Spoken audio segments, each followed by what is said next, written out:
थले थले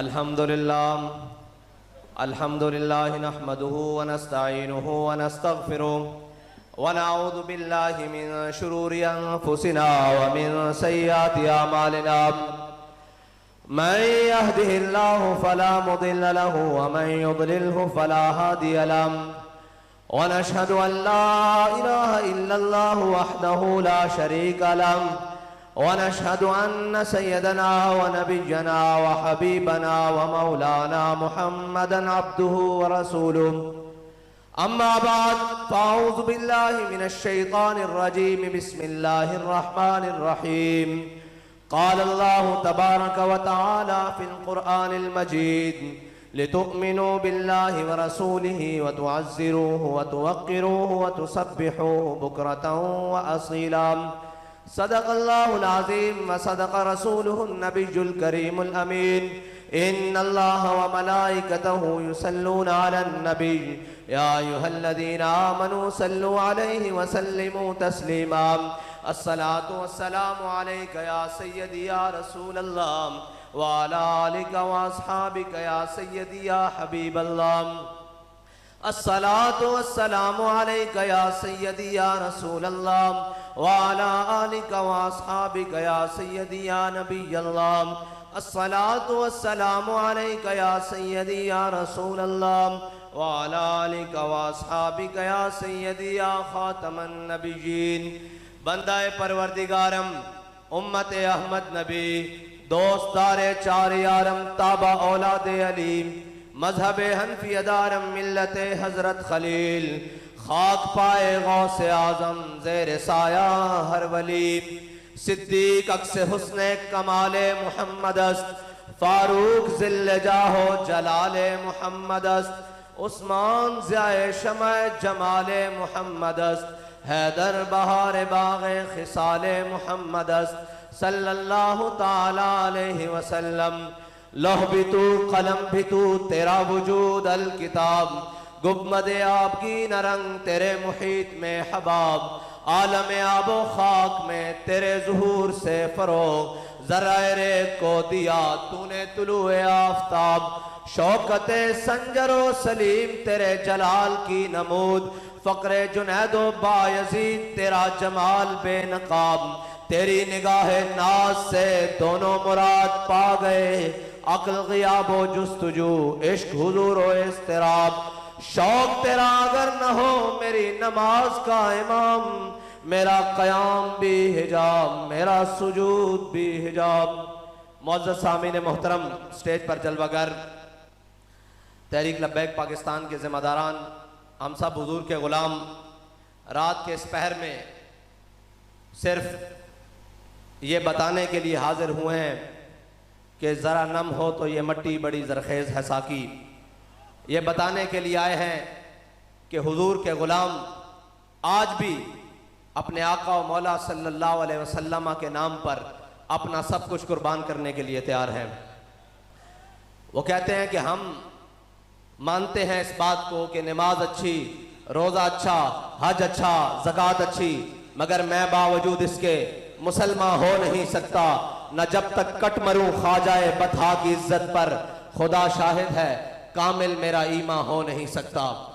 ईमान की कामिल सूरत वो मेरे आका व मौला सल्लल्लाहु अलैहि वसल्लम से वफा है, वरना आला हजरत मुजद्दिद दीन व मिल्लत ये कुर्बानी का मौसम भी है, हज का मौसम भी है, सारी बातें हैं, लेकिन क्या सिर्फ हज करना मुसलमान का और क्या सिर्फ कुर्बानी करना और बड़े बड़े बैल और बकरे गिराना और जनाब ऊँट ज़िबा करने से क्या इस्लाम मुकम्मल हो जाता है? हम आला हजरत मुजद्दिद दीन व मिल्लत से पूछते हैं कि आप क्या फरमाते हैं? आप फरमाते हैं होते कहाँ खलीलो मेरा काबा बिना, होते कहाँ खलीलो बिना काबा बिना, लौलाक वाले साहिबी सब तेरे घर की है, मौला अली ने वारी तेरी नींद पर नमाज। मेरे आका व मौला सल्लल्लाहु अलैहि वसल्लम के नाम पर नहीं, मेरे आका व मौला सल्लल्लाहु अलैहि वसल्लम की ज़ात पर नहीं, नींद पर। मौला अली ने वारी तेरी नींद पर नमाज, वो भी असर जो सबसे आला खतर की है, जिसके बारे में कुरान कहता है हाफिज़ू अला सलाति व सलातिल वुस्ता वक़ूमू लिल्लाहि कानितीन। कुरान कहता है कि ये जो दरमियान वाली नमाज है इसकी बेहतरीन हिफाजत करो।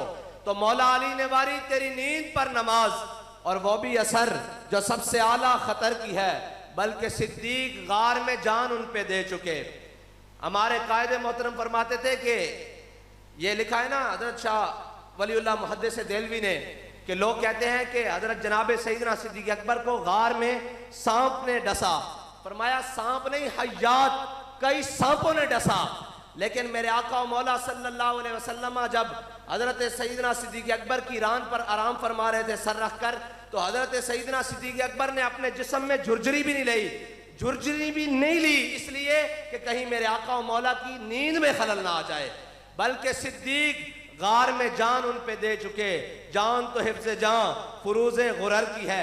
आगे मुजद्दिद फरमा रहे हैं, और ये वो मुजद्दिद नहीं जो थोड़ी सख्ती आने के बाद कनाडा भाग जाएं, रजा मदीने से लौटे मुजद्दिद की सनद लेकर। ये वो मुजद्दिद हैं जिनको मदीने से सनद मिली है मुजद्दिद होने की। तो आला हजरत ने आखिर फरमाया साबित हुआ कि जुमला फराइज फरू हैं। अगर इसकी कोई तशरीह करना चाहता, वो कहता आला हजरत बात कर रहे थे और फराइज की। आला हजरत ने काबा की भी बात की, कुर्बानी की भी बात की, नमाज की भी बात की, अफजल फराइज जान बचाने की भी बात की, सारे फर्ज बताकर कहा साबित हुआ कि जुमला फराइज फरू है, असलुल उसूल बंदगी उस ताजवर की है। फरमाया सारी बातें मानी जा सकती हैं, लेकिन सबसे बड़ा इंसान का और मोमिन का फर्ज अपने आका और मौला की इज्जत पर पहरा देना है। और नमाज अपने वक्त में फर्ज है, हज अपने वक्त में फर्ज है, कुर्बानी अपने वक्त में फर्ज है, नामूस रिसालत पर पहरा हर आन हर सांस फर्ज है। और ये नहीं कि फिर पहरा दे तो कुछ मिले ना, मिलता है क्या एक बार मदीने में जाके देख। मेरे आका और मौला ग़ज़वा हुनैन की तरफ चले तो मेरे आका और मौला सल्लल्लाहु अलैहि वसल्लम ने पहाड़ों के दरमियान अपने लश्कर को पड़ाव डाला। मेरे आका और मौला सल्लल्लाहु अलैहि वसल्लम ने फरमाया आज कौन हमारा पहरा देगा? तो हजरत अनस बिन मरसद अल गनमी खड़े हुए, कहा या रसूलल्लाह मैं पहरा दूंगा। दो चीजें हैं, एक है नमाज में सहाबा हुजूर को देखें और एक है सहाबा अपने उम्मती को देखें। और सहाबा हुजूर सैयद आलम सल्लल्लाहु अलैहि वसल्लम के चेहरे को सहाबा देखें और एक नमाज में हुजूर अपने सहाबी को देखें। दो चीजें हैं। हजरत सैयदना सिद्दीक अकबर रजी अल्लाह तआला अन्हु की इब्तिदा में मेरे आका मौला सल्लल्लाहु अलैहि वसल्लम एक कबीले का सुलह कराने के लिए तशरीफ ले गए। जब तशरीफ ले गए तो नमाज का वक्त हो गया। हजरत बिलाल ने अजान दी, सब ने मुतफ़क्का तौर पर हजरत जनाब सैयदना सिद्दीक अकबर को अपना इमाम बनाया, सब ने इमाम बनाया। जनाब सैयदना सिद्दीक अकबर नमाज मुसल्ला पर खड़े हो गए, इमामत पर खड़े हो गए। जब नमाज शुरू की तो मेरे आका और मौला सल्लल्लाहु अलैहि वसल्लम नमाज के दरमियान तशरीफ ले आए। अब बात यह है कि इमाम आगे होता है, मुक्तदी पीछे होते हैं। आपको भी पता है जब पीछे से कोई आए, इमाम साहब आगे खड़े हैं और हुजूर पीछे से तशरीफ लाए हैं, सहाबा को कैसे पता लगा कि हुजूर तशरीफ ले आए हैं? आला हज़रत फरमाते हैं कूचा कूचा में महकती है यहाँ बुए कमीज और यूसुफिस्तान है हर गोशा किनाने अरब।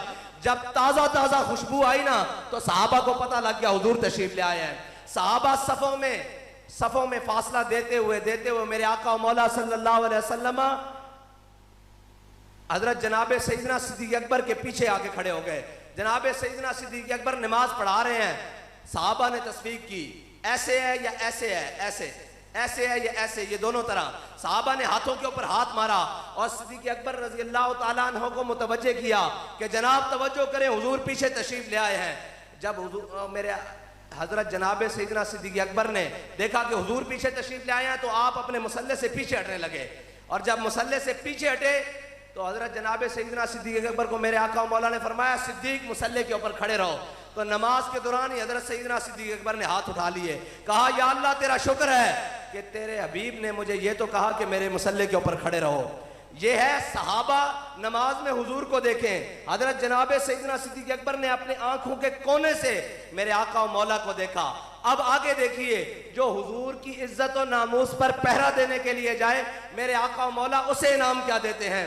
हजरत अनस बिन मरसद अल गनमी खड़े हुए, कहा या रसूलल्लाह आज रात मैं पहरा दूंगा। आप चले गए, रात गुजरी, मेरे आका और मौला सल्लल्लाहु अलैहि वसल्लम ने फजर की नमाज की इमामत के लिए हाथ बांधे। जब नमाज में खड़े हुए तो सहाबा, अब देखें सहाबा किधर देख रहे हैं नमाज में, उलमा बैठे हैं, नमाज में सजदे की जगह देखना है, लेकिन सहाबा कह रहे हैं हमने देखा हुजूर को, हुजूर नमाज के दौरान झाड़ियों को देख रहे हैं। और मेरे आका और मौला सल्लल्लाहु अलैहि वसल्लम नमाज के दौरान झाड़ियों के अंदर देख रहे हैं। नमाज खत्म हुई, इतनी देर में हजरत अनस बिन मरसद अल गनमी अपने घोड़े पर सवार तशरीफ ले आए। मेरे आका और मौला सल्लल्लाहु अलैहि वसल्लम ने पूछा, ए अनस रात सोए रहे या पहरादारी की? उन्होंने कहा या रसूलल्लाह मैं कज़ाए हाजत के लिए घोड़े से उतरा, वरना सारी रात घोड़े पर पहरा दिया। मेरे आका और मौला सल्लल्लाहु अलैहि वसल्लम ने फरमाया, अनस बिन मरसद अल गनमी ने आज रात हमारा पहरा देकर अपने ऊपर जन्नत वाजिब कर ली है। यह है हुजूर की इज्जत पर पहरे देने की बात। और ये जो बात है ना कि हुजूर के साथ वफा, इसका ही मोल है। वरना कयामत तक के लिए जिस निजाम की बातें आज लोग करते रहे, सब ने आकर कहा कि हम गरीबों को ये देंगे, गरीबों को वो देंगे, गरीबों को ऐसा कर देंगे, सारे बातें करने के लिए आए, ऊपर से लेके नीचे तक 70 साल हो गए। इससे भी पहले, उससे भी पहले, उससे भी पहले पूरी दुनिया आई, सब ने गरीबों की बात की। कोई कम्युनिस्ट आए, कोई सोशलिस्ट आए, और जनाब कोई किसी नाम पर आए, कोई इक़्तिसादियात की नाम पर आए, कोई जबूरियत की नाम पर आए, कोई सदारती निज़ाम के नाम पर आए। सब ने गरीबों की बात की, लेकिन गरीबों को कोई हक नहीं दे सकता। हम अल्लामा इकबाल से पूछते हैं, अल्लामा इकबाल कौन सा वो निजाम है जो गरीबों को हक दे सकता है? कहता है, अल्लामा इकबाल ने कहा, कहता है कि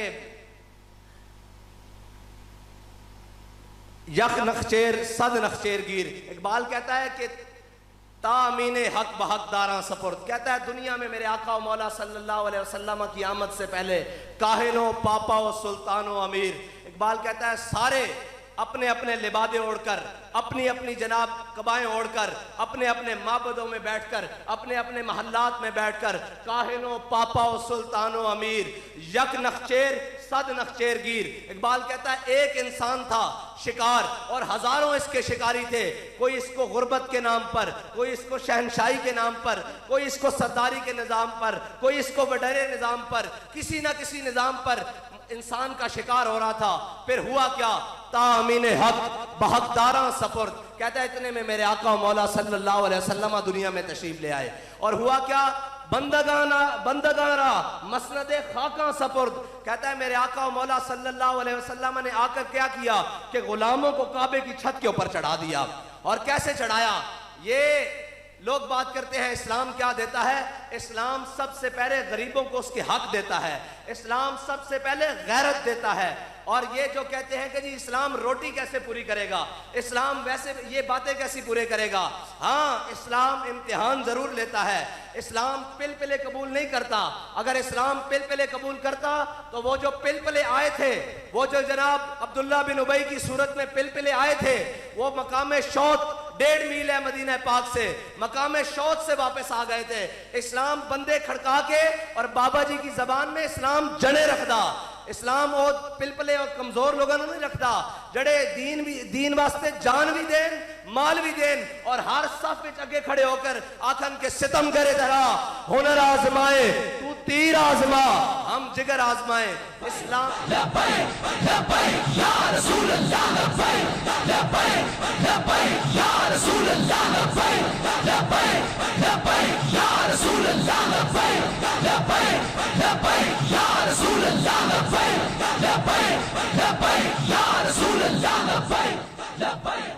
ये लोग समझते हैं कि हम आराम वाला दीन, सुकून वाला और बड़े मजे वाला और फ्लेक्सिबल किस्म का दीन, जिधर हम मुड़े दीन भी हमारे पीछे मुड़े।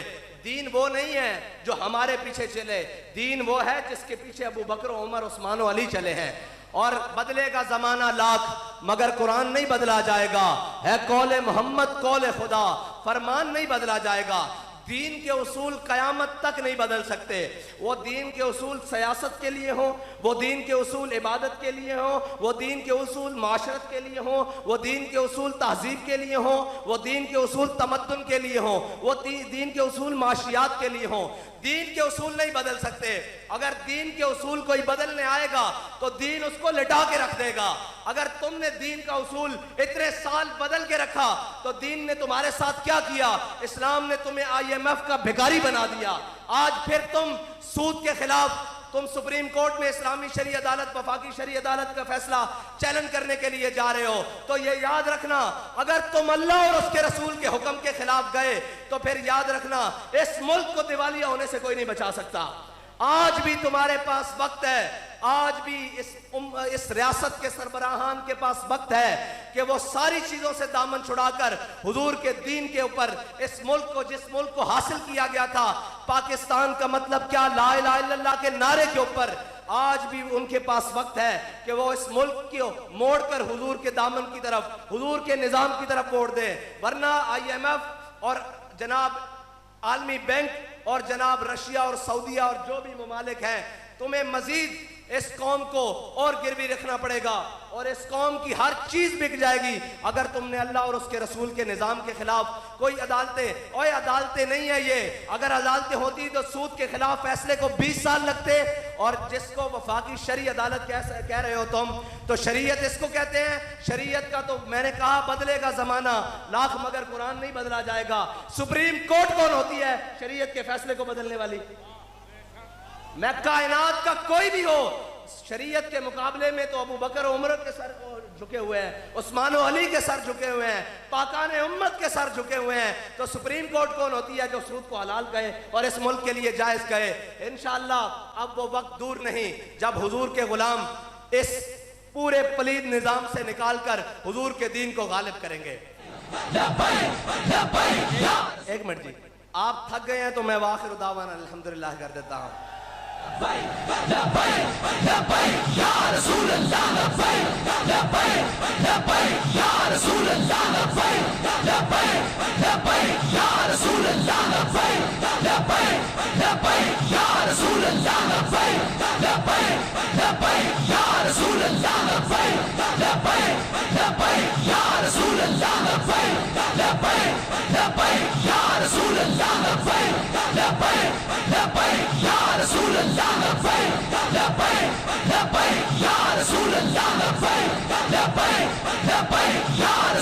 और हम यहाँ बसने वाले ताकतवरों को कहते हैं इस दीन के साथ ना टकराओ।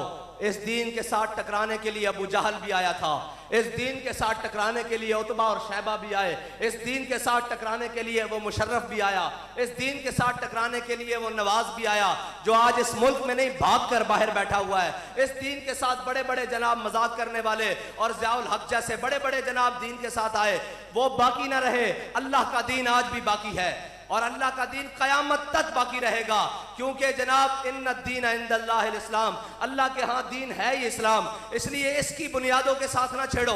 अगर इसकी बुनियादों के साथ छेड़ोगे तो जिल्लत तुम्हारा मुकद्दर बन जाएगी। वो मुआशी तौर पर हो, वो गैरत की तौर पर हो, वो हर तरह से तुम्हारा मुकद्दर बनेगी। अगर आज भी अपने आप को बचाना है तो अल्लामा इकबाल से पूछ लेते हैं, इकबाल इस उम्मत की, इस कौम की बचत किस में है? इकबाल कहता है ज़ां के मिल्लत रा हयात अज़िश के उस और बरगो साजे कायनात अज़िश के उस। इकबाल कहता है कि अगर उम्मत मुस्लिमा और ये कौम दोबारा इज्जत चाहती है तो अपने आका और मौला के दामन से वाबस्ता हो जाए। और कैसे वाबस्ता हो? गैरों से दामन छुड़ा कर हो, अमेरिका और नेटो से दामन छुड़ा कर हो। ये ना हो कि स्टेजों पर बात और हो और जनाब टीवियों पर बात और हो, कौम को दिखाने के लिए बात और हो और रात के अंधेरे में एम्बेसियों के चक्कर लगे और कहा जाए ये तो हमारा एक दिखाने के लिए बयानिया है, वरना हम अमेरिका के खिलाफ नहीं है।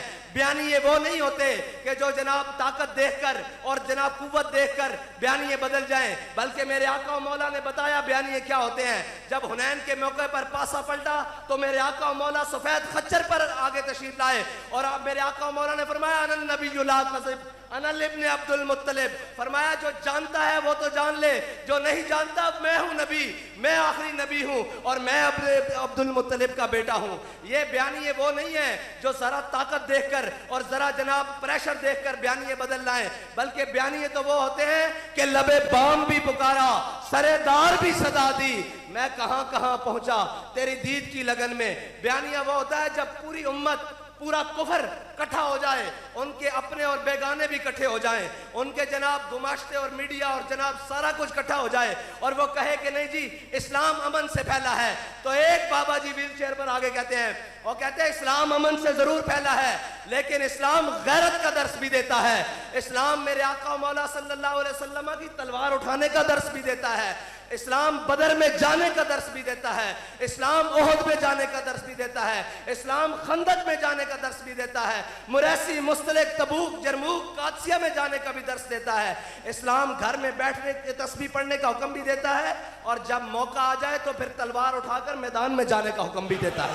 अमन सब्बा नबिय्यन, अमन सब्बा नबिय्यन, अमन सब्बा नबिय्यन, अमन सब्बा नबिय्यन, अमन सब्बा नबिय्यन। और इस्लाम के अमन का दर्स देने का वक्त और इस्लाम के मैदान में आने का वक्त ये भी बाबा जी बता कर गए हैं कि इस्लाम अमन का दर्स उस वक्त देता है जब बिलाल काबे की छत के ऊपर हो, जब फतह मक्का हो रहा हो, फिर कहा जाता है मन दखल दार अबी सुफियाना फहुआ आमिना, मन दखल दार हकीम इब्न अज़ाम फहुआ आमिना। फतह मक्का के दिन सारे आदाए दी नुसरत मुस्तफ़ा देखते रह गए। वो दिन है जब कहा जाता है इज़ा जा नस्रुल्लाहि वल फतह, जब कहा जाता है इन्ना फतहना लका फतहम मुबीना। लेकिन उस मौके के ऊपर भी गुलामों का ये काम नहीं, जो हुजूर के उम्मती हो उनका ये काम नहीं कि वो दुश्मनों को देखकर ढीली बात करें, बल्कि ये कहें अल यौम यौमुल मलहमा अल यौम तुस्तहल्लुल काबा। जब देखें वो मंजर, वो आज उम्रे कज़ा पर मेरे आका मौला को रोकने वाले, वो मेरे आका मौला को मदीने मक्के की गलियों में सताने वाले, वो उजरियां फेंकने वाले, वो बिलाल को काबे की गलियों में मारने वाले, वो हजरत सुमैया के टुकड़े करने वाले, वो हजरत खब्बाब बिन अरत के जिस्म में सुराख करने वाले, वो हजरत जनाब सुमैया के टुकड़े करने वाले, वो जनाब बिलाल को मारने वाले आज सामने खड़े हो, तो फिर ये नहीं कि ढीली बात, काल यौम यौमुल मलहमा अल यौम तुस्तहल्लुल काबा, आज जंग का दिन है, आज तो काबे में भी बंदे काट के रख दिए जाएंगे। मैं एक बात करता हूं कि सहाबी ने नियत की, मेरे आका मौला ने आप माफी का ऐलान कर दिया, लेकिन उनके जज्बे सादिक की कसम देखें, उनका जज्बा उठाना देखें। जब इब्ने खतल की बारी आई, सहाबी ने मुंह से निकाला था काबे में बंदे मार के रख देंगे। जब इब्ने खतल की बारी आई, मेरे आका मौला ने सबको माफी दे दी। अब गुस्ताखे रसूल की बारी आई, साहबा ने अर्ज की या रसूल अल्लाह, ये काबे की दीवार है, ये काबे का गिलाफ है, इसके दरमियान रस्सियां लटक रही हैं। इब्ने खतल आपका गुस्ताख वहां रस्सियों के अंदर लटक गया है और रस्सियों के अंदर लटक के उसने काबे की दीवार और गिलाफ का पनाह ले ली है, तो या रसूल अल्लाह क्या करें? फरमाया उक्तुलूहु, उसको वहीं पर कत्ल कर दो। ये हजरत साद बिन उबादा का वो जज्बा सादिक, कहा था ना कि काबे में भी बंदे बढ़ के रख देंगे, अल्लाह ने उस तरह पूरा कराया। और मेरे आका मौला सल्लल्लाहु अलैहि वसल्लम को जब अहले मक्का ने एक दफा सताया, तो मेरे आका ने फरमाया ये जब तुम मेरे हाथ आओगे तो मैं तुम्हारा कचूमर निकाल दूंगा। अल्फाज ये है, तुम्हारा कचूमर निकाल दूंगा, बरकस निकल जाएगा तुम्हारा। जब फतह मक्का वाले दिन मेरे आका मौला सल्लल्लाहु अलैहि वसल्लम काबा में दाखिल हो रहे और जनाब मक्का के शहर में दाखिल हो रहे, तो मेरे आका ने जब आम माफी का ऐलान किया तो नीचे एक दरवाजे की तरफ मक्का के हजरत खालिद बिन वलीद की तलवारों की चमकने की आवाज आई, टकराने की। मेरे आका मौला ने अपने एक गुलाम साहबी को भेजा, कहा जाकर खालिद को कहो कि तलवार रोक ले, हाथ हल्का कर ले, रोक ले तलवार। जब वो साहबी हजरत खालिद बिन वलीद के पास पहुंचे और उन्होंने कहा हुजूर फरमा रहे हैं तलवार तेज कर दो, आपने और उनको काटा और उनको काटा, काटते काटते मक्का में दाखिल हो गए। जब हुजूर का सामना हुआ तो मेरे आका मौला ने फरमाया मैंने खालिद तुम्हें पैगाम भेजा था कि तलवार रोक लो, हाथ हल्का कर दो, तुमने ये क्या किया? उन्होंने कहा या रसूलल्लाह आपका पैगाम तो मुझे मिला कि तेज कर दो। वो साहबी को बुलाया, हुजूर ने फरमाया मैंने तुम्हें कहा था खालिद को जाकर कहो हाथ हल्का करे। उन्होंने कहा या रसूलल्लाह मैं जा रहा था, रास्ते में एक आदमी मिला जिसका सर आसमान तक टकरा रहा था, वो फरिश्ता था, उसने कहा कि मैं तुझे यहीं दबोच लूंगा। जाकर खालिद को कहा तलवार तेज कर दे। मैंने खालिद को कहा तलवार तेज कर दे। मेरे आका मौला ने ऐसे आसमान की तरफ चेहरा अक़दस उठाया, कहा मैंने एक मौके पर कहा था अगर काबे वाले मेरे हाथ में आए, मक्का वाले मेरे हाथ में आए तो मैं इनका भरकस निकाल लूं। अल्लाह ने वो बात आज मेरी पूरी की है और तेरे मुंह से जो बात निकली वो हो के रही। वो जुबान जिसको सब कुन की कुंजी कहें, उसकी नाफिज हुकूमत पे लाखों सलाम। और याद रखना, इस्लाम उस वक्त अमन का दर्स देता है जब बिलाल काबे की छत पर हो, और जब बिलाल को काबे की गलियों में मारा जा रहा हो तो फिर इस्लाम अमन का दर्स नहीं देता। फिर मेरे आका मौला सल्लल्लाहु अलैहि वसल्लम अपने 313 सहाबा को लेकर मैदान बदर में जाते हैं, फिर ओहद में जाते हैं, फिर खंदक में जाते हैं, और ये शहादत गाहे उल्फत में कदम रखना है। लोग आसान समझते हैं मुसलमान होना। ये जो आप और मैंने और जनाब जो हमने इस्लाम की तशरीह की हुई है ना, अगर उसके मुताबिक चले तो इस्लाम तो मदीने की गलियों से बाहर नहीं आ सकता। इस्लाम तो मदीने की गलियों से बाहर नहीं आ सकता। इस्लाम तो बनु कुरैज़ा का फैसला कर नहीं सकता जिस इस्लाम की तशरीह मैं और तुम कर रहे हैं। इस्लाम वो है जिसने कैसर और किसरा को लिताड़ कर रख दिया। और इकबाल ने आखिर में कमाल कहा, इकबाल ने क्या गर्ज मैं तुझसे क्या कहूं कि वो सहरा नशीं क्या थे।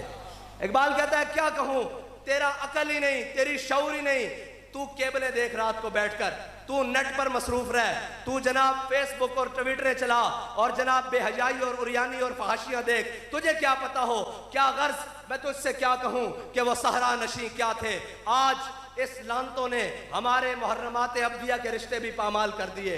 आज इस बेहयाई और बदकारी ने इस पूरे मुआशरे के अंदर एक बेहयाई और बेपर्दगी का नासूर रहा जिसके अंदर निगाह पाक नहीं। इकबाल ने कहा ना, खिरद ने कह भी दिया ला इला तो क्या हासिल। रोजाना जाते हैं, अजान होती है, सुनते हैं, दुपट्टा ले लेते हैं, उसके बाद इकबाल कहता है नहीं, खिरद ने कह भी दिया ला इला तो क्या हासिल, दिलो निगाह मुसलमान नहीं तो कुछ भी नहीं।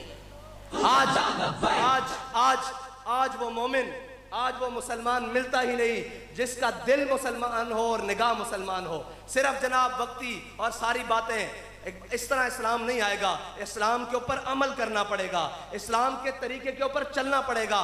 जब नमाज का वक्त हो नमाज पढ़नी पड़ेगी, जब हज का वक्त हो हज करना पड़ेगा, जब ज़कात का वक्त हो ज़कात देनी पड़ेगी, और जब मेरे आका मौला की इज्जत और हुर्मत की बात हो तो बच्चों के समेत मैदान में आना पड़ेगा। वरना यार मुझे ये बताओ कि हमारे और आपके बच्चे क्या इमाम हुसैन के बच्चों से ज्यादा अफजल हैं?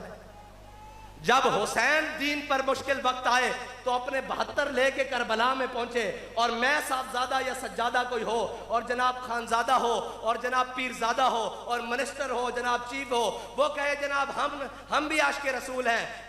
ये इश्क़े रसूल ज़बानी कलामी कबूल नहीं है। ये इश्क़े रसूल इस तरह कबूल है कि जब दीन के ऊपर मुश्किल वक्त आए तो 72 लेके करबला में पहुंच जाना, और फिर क़यामत तक के लिए बता देना कि कोई ये ना कहे कि हमारे पास असबाब नहीं थे, हम दीन के लिए कुछ नहीं कर सके, हमारे ऊपर पाबंदियां बहुत थीं तो हम दीन के लिए कुछ नहीं कर सके। आप बताओ, इमाम हुसैन से ज्यादा किसी के ऊपर पाबंदियां लगी हैं? पानी भी बंद कर दिया, खुराक भी बंद कर दी, हजारों का लश्कर सर चढ़ाया, लेकिन सरदाद नदाद दस दर दस से यजीद, हक्का के बिना ला इलाहा अस्त हुसैन। और जब इस्लाम अपने इन उसूलों के ऊपर हम उसके ऊपर अमल करेंगे तो इस्लाम हमें इज्जत वाला बना देगा। और अगर हम इस्लाम को छोड़कर किसी और दरवाजे पर जाएंगे, और वो कहते हैं ना, क्या कहता है, जब मैं कहता हूं कि या अल्लाह मेरा हाल देख, जब हम कहते हैं या अल्लाह हम तेरा कलमा पढ़ने वाले, हम जनाब कुर्बानियां करने वाले, रोजे रखने वाले, ज़कातें देने वाले, तो अल्लाह ताला से हम जब दुआ करते हैं या अल्लाह, जब मैं कहता हूं कि या अल्लाह मेरा हाल देख, तो आवाज आती है बंदे अपना नामा अमाल देख।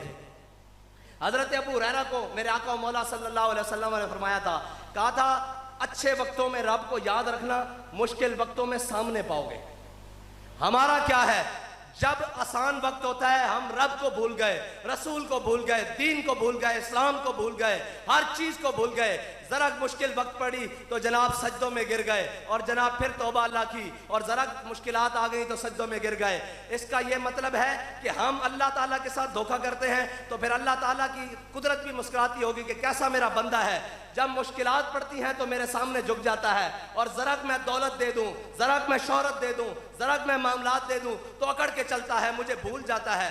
ये हम सबब इसका कुछ और है जिसको तू खुद समझता है। जवाल बंदा मोमिन का बेजरी से नहीं। आज पूरी उम्मत के अंदर जितनी मुश्किलात हैं वो काफिर होकर आसानी वाली ज़िंदगी गुजारें, हम मोमिन होकर मुश्किलात में क्यों हो? इसकी वजह यह है कि मेरे हाथ में था जब तक मेरे मुस्तफ़ा का दामन, जब तक हमने अपने आका व मौला सल्लल्लाहु अलैहि वसल्लम की सुन्नत को, अपने आका व मौला सल्लल्लाहु अलैहि वसल्लम के दामन करम को अपने हाथों में मजबूती से पकड़ा हुआ था। हम दाएं बाएं नहीं देखते थे, हम जनाब आगे पीछे नहीं देखते थे कौन नाराज हो रहा है कौन राजी हो रहा है। जब तक मेरे हाथ में था, जब तक मेरे मुस्तफ़ा का दामन मेरे पाँव चूमती थी, यही गर्दश ज़माना, यही गर्दश ज़माना थी, यही मट्टी थी, यही ज़मीन और आसमान थे, यही सूरज और चांद थे, यही तारे थे, यही शाम और सहर थे जिस पर हमारे बड़ों ने हजारों साल हुकूमत की। आज हमने जिनको बड़ा बनाया हुआ है वो कभी कशकोल लेकर अमेरिका के पास, कभी कशकोल लेकर बरतानिया के पास, कभी कशकोल लेकर रूस और चाइना के पास, कभी कशकोल लेकर IMF और आलमी बैंक के पास। आज पूरी कौम की इज्जत गिरवी रखवा दी, आज पूरी कौम को बिकवा के रख दिया, बेकारी बना के रख दिया। क्या हम बेकारी थे? इकबाल कहता है मैं गर्ज तुझसे क्या कहूं कि वो सहरा नशी क्या थे, जहां गिरो जहां दारो जहां बानो जहां आरा। आगे उसने बात ही खत्म कर दी। कहता है अगर चाहूं तो नक्शा खींच के अल्फाज में रख दूं, कहता है अगर मैं चाहूं तो मैं तुझे अल्फाज में बता दूं कि वो कौन थे जिनके पास अमारतें भी थीं, जिनके पास हुकूमतें भी थीं, लेकिन क्या था? हजरत सईद बिन आमिर अल जुमाही बड़े बरकत वाले हैं। आपकी बात इस्लाम के निज़ाम के लिए क़यामत तक के लिए मीनार नूर है। हजरत सईद बिन आमिर जुमाही, आज हमारा एक कोई वजीर, एक कोई MNA, कोई MPA वो बर्तन में नहीं आता, वो अपनी औकात भूल जाता है। जरा की इज्जत मिल जाए वो जनाब अयाशियां बदमाशियां और जनाब सारा कुछ। हजरत सईद बिन आमिर अल जुमाही आप हिम्स के गवर्नर हैं और आपकी शिकायत आ गई हजरत फारूक आजम के पास। तीन चार शिकायतें आ गई हजरत फारूक आजम के पास। जब आपकी शिकायतें आई तो आपने ख़त लिखा कि आप ज़ाती हैसियत में मेरे पास पेश हो। एक दिन हजरत जनाब फारूक आजम मस्जिद नबी के अंदर बैठे हुए हैं तो एक शख्स उसने अपना सामान बांधा हुआ और एक लकड़ी के डंडे के साथ लटकाया हुआ ऐसे और मस्जिद के अंदर दाखिल हो रहा। हजरत उमर ने ऐसे देखकर कहा कि अगर मेरी आंखें धोखा नहीं खा रही तो ये हिम्स का गवर्नर सईद बिन आमिर अल जुमाही नहीं। तो लोगों ने कहा जी ये हिम्स का गवर्नर सईद बिन आमिर अल जुमाही है। आपने बुलाया, उन्होंने नमाज पढ़ी, बुलाया, आपने फरमाया सवारी कहाँ है? उन्होंने कहा हुजूर वो तो कौम का अमानत थी, वो तो बैतुल माल में जमा करा के आया हूँ। आपने फरमाया हिम्स से यहाँ कैसे पहुँचे? उन्होंने कहा हुजूर पैदल पहुँचा हूँ। आपने फरमाया तुमने सवारी क्यों इस्तेमाल नहीं की? उन्होंने कहा हुजूर आपने मुझे ज़ाती हैसियत में तलब किया है, हुकूमती हैसियत का तर्जुमान बनकर नहीं आया, मैं ज़ाती हैसियत में आया हूँ, इसलिए सवारी बैतुल माल में जमा करा के आया हूँ। हजरत सईद बिन आमिर अल जुमाही ने बैठे उन्होंने कहा जी आपके खिलाफ कुछ शिकायतें हैं। उन्होंने कहा जी बताएं क्या शिकायतें हैं? उन्होंने कहा जी एक शिकायत तो ये है कि आप सुबह घर से देर से निकलते हैं। उन्होंने कहा जी अच्छा। उन्होंने कहा हजरत सईद बिन आमिर अल जुमाही को कहा कि आप इसकी सफाई में कुछ कहना चाहते हैं? उन्होंने कहा जी बिल्कुल कहना चाहता हूँ। सुबह देर से घर से इसलिए निकलता हूँ कि मेरी घरवाली बीमार है और घर का सारा काम खुद करता हूँ, मेरे पास कोई सरकारी नौकर चाकर और गुलाम नहीं है, इसलिए सारे काम निपटा कर घर से निकलता हूँ। हजरत उमर ने फरमाया दूसरी शिकायत यह है कि आप हफ्ते में एक दिन घर से बाहर नहीं निकलते। उन्होंने कहा जी इसका जवाब यह है कि मेरे पास एक सूट है जिसे मैं पूरा हफ्ता पहनता हूं, लेकिन एक दिन मैं उसको धोता हूं और उसको सूखने तक मैं इंतजार करता हूं, जब वो सूखता है तो शाम हो जाती है, लिहाजा इसलिए मैं घर से बाहर नहीं निकलता। उन्होंने कहा जी आपको मिर्गी के दौरे पड़ते हैं? हजरत उमर ने कहा आपकी शिकायत आई। उन्होंने कहा जी मिर्गी के दौरे नहीं पड़ते, मकाम तनईम पर हजरत खुबैब बिन अदी को जब लटका कर सजा दी गई वो मंजर मैंने अपनी आंखों से देखा हुआ है। जब वो मैं हालत कुफ्र वाला मंजर, हालत जहालत वाला मंजर याद करता हूं तो मेरे ऊपर ये गशी के दौरे पड़ जाते हैं। हजरत उमर ने मुस्कुराने लगे, हजरत उमर मुस्कुराने लगे और जाकर कहा कि जाकर अमारत संभालें। तो हजरत सईद बिन आमिर अल जुमाही ने कहा नहीं, अब मैं गवर्नर नहीं बनूंगा, इसलिए कि कौम की शिकायत मेरे खिलाफ आ चुकी है, मैं गवर्नर नहीं कबूल करूंगा। तो हजरत उमर रोने लगे। आपने फरमाया अगर पिसने के लिए अकेला उमर ही रह गया है, जाओ जाकर गवर्नरी संभालो। हजरत सईद बिन आमिर अल जुमाही हजरत सईदना फारूक आजम के दौर में विसाल कर गए। आप विसाल कर गए। एक दिन हजरत फारूक आजम तमाम साहबा के साथ, मुशीरान के साथ मस्जिद नबी में जमा थे। तो हजरत फारूक आजम ने सबसे कहा कि चलो भाई सब अपनी अपनी तमन्नाओं का इजहार करो। अब अल्लाह से दुआ करो, क्या करो तो क्या करो, आपकी तमन्ना क्या है। हज़रत फारूक आज़म रज़ी अल्लाह ताला अन्हु ने जब सबसे कहा, किसी ने कहा या अल्लाह मुझे इतना माल दे मैं तेरी राह में खर्च करूं, किसी ने कहा या अल्लाह मुझे इतनी सेहत और उम्र दे मैं तेरी राह में इबादत करूं, किसी ने कहा या अल्लाह मुझे जनाब इतना ताकत और कुव्वत दे कि मैं तेरी राह में जिहाद करूं। तो हज़रत फारूक आज़म से सारे कहने लगे कि आप भी तो कोई दुआ करें, आपकी दुआ क्या है। मेरे आका और मौला सल्लल्लाहु अलैहि वसल्लम की चाहत और आरजू जनाब उमर है, और जनाब उमर की चाहत क्या है। हजरत जनाब फारूक आजम से कहा कि आप भी तो अपनी चाहत बयान करें, आप भी तो कोई दुआ करें। तो हजरत फारूक आजम ने हाथ उठाकर कहा या अल्लाह सईद बिन आमिर अल जुमाही जैसा एक गवर्नर और दे दे। ये है इस्लाम के वो जर्री बाब जिनको छोड़कर आज उम्मत मुस्लिमा दर बदर ठोकरें खा रही है। आज वो सोच ही मार दी गई है। इकबाल कहता है अगर चाहूं तो नक्शा खींच के अल्फाज में रख दूं, मगर तेरे तखय्युल से फजूतर है वो नज़ारा। तेरे नज़ारों में फिल्में घूमती हैं, तेरे नज़ारों में नाच और गाना घूमता है। तूने कभी सोचा ही नहीं कि तेरे बड़े कौन थे और तेरे बड़ों ने क्या कुर्बानियां दी, तेरे बड़ों ने कैसे तुझ तक दीन पहुंचाया। आज तुझे एसी वाला कमरा मिल गया है, आज तुझे सुकून वाली जिंदगी मिल गई है। तू रब को भी बुला बैठा, रसूल को भी बुला बैठा, नमाज से कतराता, फजर नहीं पढ़ी तो जोर गई, जोर पढ़ ली तो असर गई, असर पढ़ी तो मगरिब गई। इस तरह बात नहीं बनेगी। इकबाल कहता है कभी है नौजवान मुस्लिम तदब्बुर भी किया तूने, वो क्या गर्दू था जिसका है एक टूटा हुआ तारा। वो क्या वक्त था जब खालिद बिन वलीद के हाथों में 8 तलवारें टूट रही थी बोता के मकाम पर। और आज वो क्या वक्त आ गया कि इस कौम, जिस कौम के अंदर इकबाल कहता है ना उम्मीद ना हो इनसे ए रहबर फरजाना, कमकोश तो हैं लेकिन बेजौक नहीं रही। लेकिन आज इसके सरबराहान ने और इस कौम के बड़ों ने इनको बेजौक करके रख दिया। इनको बताया ही नहीं कि तुम्हारी मंजिल क्या है, जाना किधर है। कमाने वाला भी परेशान, नुकसान उठाने वाला भी परेशान, दुकान पे जाने वाला भी परेशान, फैक्ट्री में जाने वाला भी परेशान, कारखाना खोलने वाला भी परेशान, घर में बैठा भी परेशान, बाहर जाने वाला भी परेशान। इतनी बेयकीनी की सूरत हाल कभी पहले तो न थी, अब क्यों है? इसकी वजह आप और मैं खुद समझते हैं कि हमने अल्लाह और उसके रसूल के दर से मुंह मोड़ा है। अब अल्लाह और उसके रसूल के रहमत के दरवाजे कभी अपने नाफरमानों के लिए नहीं आते। उसके अल्लाह की रहमत उस वक्त आती है कि फिजाए बदर पैदा कर तेरी नुसरत को फरिश्ते गर्दों से आज भी उतर सकते हैं कतार अंदर कतार। अगर हम और आप चाहते हैं कि हमारे ऊपर अल्लाह की रहमत आए, यार सहाबा 313 हो, गुटलियां चूस कर पूरी दुनिया के ऊपर फतह पा लें। आज हम एटम बम रखते हुए भी हमारी टांगें कांप रही हों, आज हम सारी ताकतें रखते हुए भी और सारे खुराकें और खाना खाकर भी हम ये कहें जी नहीं जी दीन पर कौन चल सकता है, दीन तो बड़ी मुश्किल चीज है जी, दीन पर कैसे चला जा सकता है। तो जब सहाबा दीन पर चल सकते हैं हम क्यों नहीं चल सकते? इसलिए हमें सबको अपना आप बदलना होगा। और इंशाअल्लाह जिस तरह अल्लामा इकबाल ने कहा कि हम भटके हुए आहू को फिर सूए हरम ले चल, इस शहर के खूगर को फिर वसत सहरा दे, तड़पने फड़कने की तौफीक दे, दिले मुर्तज़ा सोज़े सिद्दीक दे। अल्लाह ताला मुझे और आपको अमल की तौफीक अता फरमाए और हुजूर से अन्य वाश करने की तौफीक अता फरमाए। वाखिर दावाना अल्हम्दुलिल्लाह।